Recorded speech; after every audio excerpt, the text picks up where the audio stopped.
Dante, ngayong na-dismiss na ng Supreme Court itong mga kasong isinampa laban kay Vong Navarro, ano na ang susunod na mangyayari? Ella, nagtanong din tayo sa abogado ng kampo ni Navarro at gayon din sa abogado ng kampo naman ni Denise Cornejo. Subalit wala pa tayong alam, Ella, kung ano yung magiging susunod na mangyayari dito sa kaso na ito. Pero batay sa pahayag ng abogado ni Navarro na si Attorney Maggie Garduque, hindi na temporaryo yung magiging kalayaan nga ng aktor kundi permanente na. Tapos na niya ang lahat pagdating sa kaso ni Navarro na isinampa ng modelong si Denise Cornejo.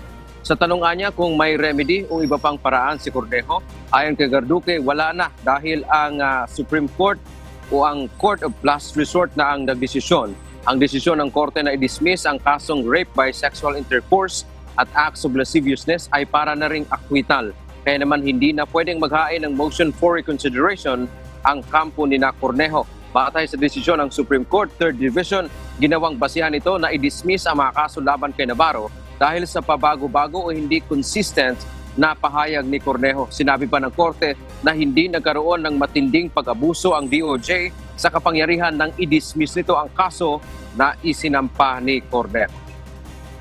Samantala, Ella, kinukunan din natin ng pahayag o reaksyon itong kampo ni Denise Cornejo sa pamamagitan ng kanilang abogado na si Attorney Howard Calleja. Subalit hindi pa sila sumasagot sa atin sa text at maging sa tawag.